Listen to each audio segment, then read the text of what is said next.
Let's talk about this last episode of Unexpected. First, starting off with Mia. I felt so much for Mia in this episode because she went to the hospital and she thought that she was going to have a quick labor, but she was at 5 centimeters for like damn near 12 hours, it felt like. So everybody started to get exhausted, and Mia's mom was there at first, and she decided to leave, and so did her boyfriend's mom. She left as well, and it was just Mia and her man and her father. And next thing you know, the doctors come in and they're like, hey, we're not seeing any progression. We got to get this show on the road. So we're going to go ahead and give you a C-section. And you have like 30 minutes before we're going to wheel you into the operating room. So Mia tried to hurry up and make phone calls to try to get a hold of her mom, because her mom promised she would be right there next to her when she gave birth. I mean, we saw how much her mom made a big deal to be at her last doctor's appointment, and how big of a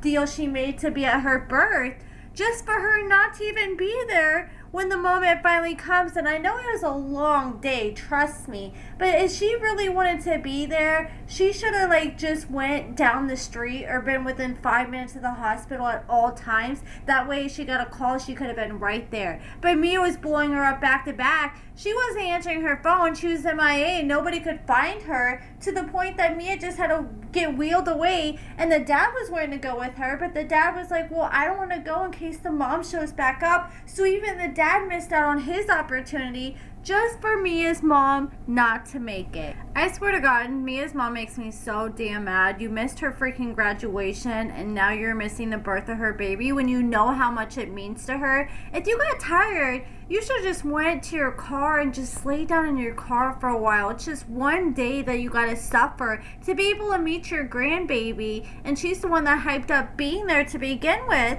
Also, just being an inexperienced teen who's going into one of the most scariest things in their life, I feel like her mom should want to be by her side and comfort her in that moment. But it seems like during all these huge milestones in Mia's life, her mother is never right next to her to cheer her on during this. Thank God she has her dad, and he's as supportive as he is.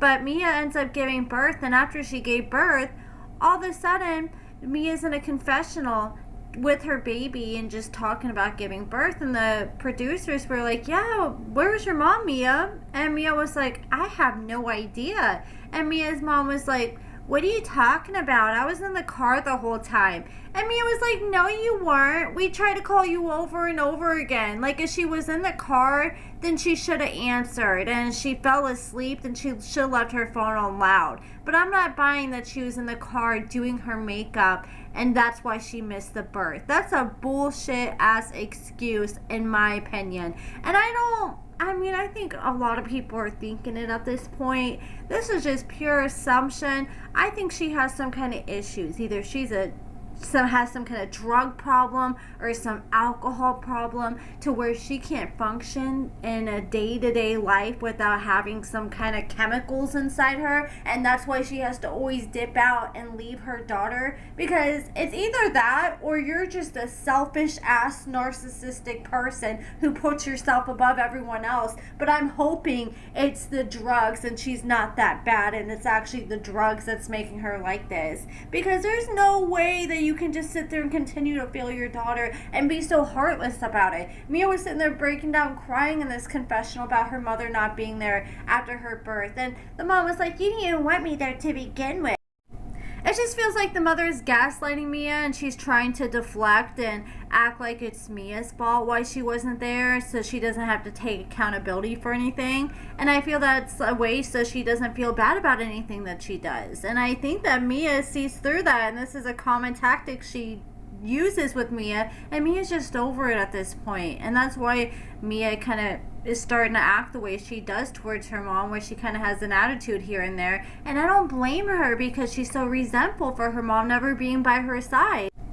I am excited for Mia though, because typically when you have people like that, and kids who have parents like that, they grow up to be the opposite of their parents, because they know how it feels to not be seen and heard. So they make sure that their child gets all the attention they can get. And that's what Mia said, what kind of mother she plans to be. And her father seems very faithful that she'll turn out to be that exact mother that she wishes. And now let's talk about Bella and Hunter. So Bella is freaking out thinking she may be pregnant again after Hunter decided to get it in with her 4 days after she had the baby. And I guess she's been using condoms according to what she's been telling her mother.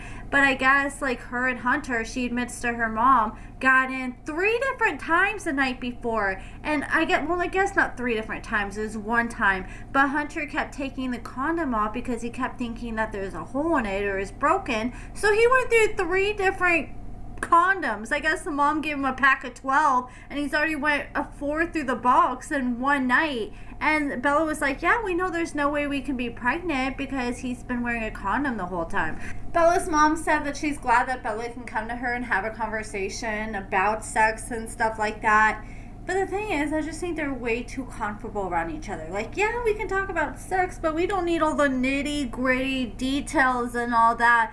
And just because they've had a baby doesn't mean they need to be acting so grown out here. But Bella, and even Hunter's mom, agreed with Bella's mom when she said this. She said, well, I really think that even if we were to tighten up, they're still going to find a way to have sex. And I mean, I think it's true. I remember when I was a teenager, my mom was really strict, and I still found ways. Like, I'd be meeting people up in the woods, and we'd be doing it in the woods and in the back of a car, wherever we could figure it out, since I wasn't able to do it at my place. And Bella's like, well, at least we're not doing it in somebody's random bed. And that's a good point.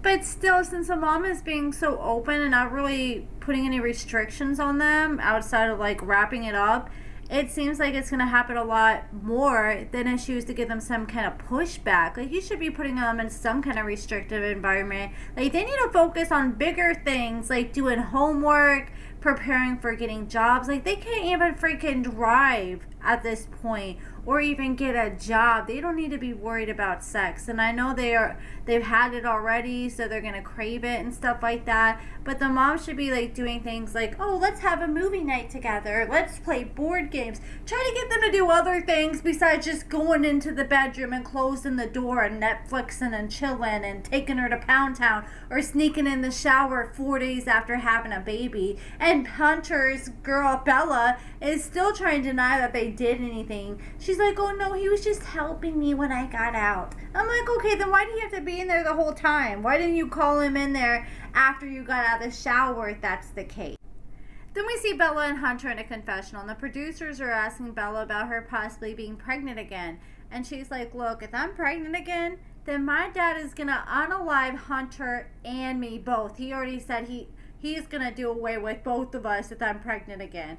And Hunter's like, nope, that's Cap. He's lying. He does not take her father serious. He's not intimidated by her father at all. And I think that's a concern. Like, the father should put some kind of fear into him, but it just seems like the way Hunter sees him is just as a friend who doesn't really lay down the law. And that's a concern. You know, he should be able to be somewhat scared of what the father's going to do if Bella gets pregnant again. And like I said in my last video, I really hope that they make Hunter be more hands-on, so he really is aware of what he brought into this world and what it is to be a father and what he's going to have on his hands if he brings another kid in ×2. But that's it for this video, guys. Let me know what you guys think about everything. And I just want to talk about Amaya real quick. I feel so bad for Amaya because I feel her. When I had my second baby, I gained 40 pounds, and it's hard, like, when you go from being a certain size, then you have a baby, and then you don't fit into the same size of clothes, and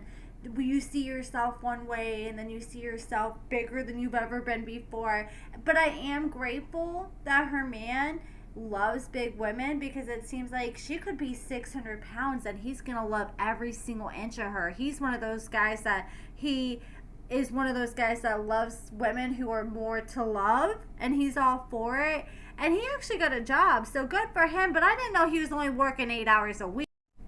I know some states will only let you work like 3 hours a day at that age. So if he can get more hours, I think he should definitely take advantage of them. But he may not be able to at the age he is right now. But shout out to Mama G for letting him stay with them right now and let him just give his little paychecks working 8 hours a week, because you know that's not much. What, he's probably making like $100, $200 tops every paycheck, but it's still something he's contributing. But the thing is, even though he's not working that much, he's being really lazy at home. And that's the thing. A lot of people will be like, oh, he's the most amazing boyfriend, he's the most amazing guy ever, but then once they have a baby, they start seeing them in a different light, because they may be a supportive boyfriend, but they may not be a supportive father. And I think Amaya's starting to see that her boyfriend Jose just kind of takes a step back whenever she needs the help, and she's already overwhelmed as it is. And her mom, she's already doing more than she needs to do. I mean, come on,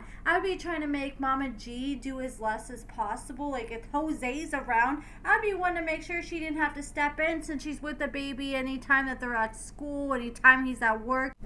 So he needs to do what he can to take as much off not only Amaya's plate, but Mama G's plate as well. But I love Mama G. She's one of my favorite cast members from this season. I think she's so supportive. And if that was like gonna be a guy that was gonna knock up a teen girl, I would hope that my grandmother, soon-to-be mother-in-law, would be as cool as Mama G. Like, they were trying to get Maya to focus on her weight loss journey. They're trying to get her in the gym and with a trainer who's giving her meal plans. And they asked Mama G, have you worked with a trainer before? And she's like, does that look like I've worked with a trainer before? And I was cracking up laughing when she said that. That was freaking hilarious. I hope Amaya is able to focus on her weight loss journey though, and lose some weight. And I hope Jose starts stepping up more. I mean, I don't want to be too hard on him yet, because he is at least working and doing a lot more than other men have done in past seasons, from at least getting a job at least. And so I'll give him credit with that, but he definitely is going to start stepping up and stop being so passive when people get on his ass. It just seems like he's just sitting there laughing, or just when people are talking to him, or when somebody needs him, he's just sitting there staring at the wall smiling. It's like, dude, pay attention. Come on, grab a damn diaper and a wipe or a bottle. But that's it for this video, guys. Let me know what you guys think about the last episode in the comments below, and thank you so much for watching.